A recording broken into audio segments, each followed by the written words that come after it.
क्या कारण था कि देवी काली ने अपनी जीभ बाहर निकाली? ऐसा क्या हुआ जिसने उन्हें, ये उस प्रचंड क्रोध की कथा है जो तब जागा जब पूरी सृष्टि खतरे में थी।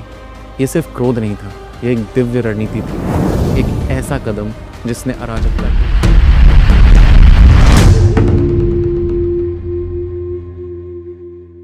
ये कहानी उस समय की है जब तीनों लोकों में डर और अराजकता का माहौल था। पर इस बार जो असुर सामने था वो बाकी सबसे अलग था। उसका नाम था रक्तबीज। रक्तबीज वो असुर जिसे अमरता का वरदान मिला था। उसका खून उसकी सबसे बड़ी ताकत था। कहते हैं जब भी उसके शरीर से खून की एक बूंद गिरती, वहां से एक नया रक्तबीज पैदा हो जाता। देवताओं ने कई बार उसे हराने की कोशिश की, पर हर बार वो और ज्यादा ताकतवर बनकर लौटता था।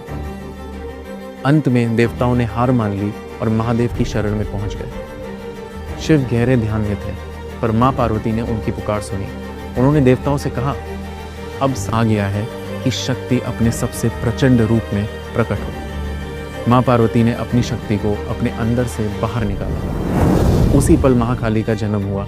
वो शक्ति की साक्षात मूर्ति थी। गहरा काला रूप, बड़ी बड़ी आंखें, उनमें आग की ज्वाला, गले में नरमुंडों की माला और हाथ में खड़क। उनकी उपस्थिति से ही ऐसा लग रहा था जैसे पृथ्वी और आकाश दोनों कांप उठे हों। रक्तबीज ने जब महाकाली को देखा तो वो हंस पड़ा। उसने कहा, तुम मुझे कैसे हराओगी? मेरी हर बूंद से एक नया रक्तबीज पैदा हो जाएगा। मैं अजय हूँ। महाकाली ने उसकी बात सुनी, लेकिन कुछ कहा नहीं। युद्ध शुरू हुआ।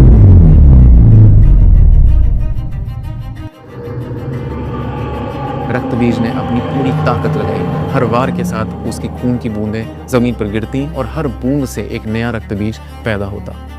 पर मां काली ने कुछ ऐसा किया जो पहले कभी किसी ने नहीं किया था। उन्होंने अपनी जीभ बाहर निकाली और रक्तबीज की हर बूंद को जमीन पर गिरने से पहले ही सोख लिया। अब खेल बदल चुका था। रक्तबीज का हर वार उसे ही कमजोर कर रहा था। महाकाली की जीभ इतनी लंबी थी कि खून का एक भी कतरा जमीन तक नहीं पहुंच पाया। रक्तबीज को समझ आ गया था कि अब उसका अंत नजदीक है, पर महाकाली का क्रोध बढ़ता ही जा रहा था। वो बिना रुके वार करती रही, एक एक करके हर रक्तबीज को खत्म करती रही। और फिर रक्तबीज का अंत हुआ। पर कहानी यहीं खत्म नहीं होती। रक्तबीज के खत्म होने के बाद भी महाकाली का क्रोध शांत नहीं हुआ। वो रणभूमि पे नृत्य कर रही थी। उनके हर कदम से धरती फट रही थी। आसमान गड़गड़ा रहा था। देवता डर से कांप रहे थे। उन्हें लगने लगा कि अगर ये क्रोध शांत नहीं हुआ तो पूरी सृष्टि नष्ट हो जाएगी। महादेव ने स्थिति को संभालने का निर्णय लिया।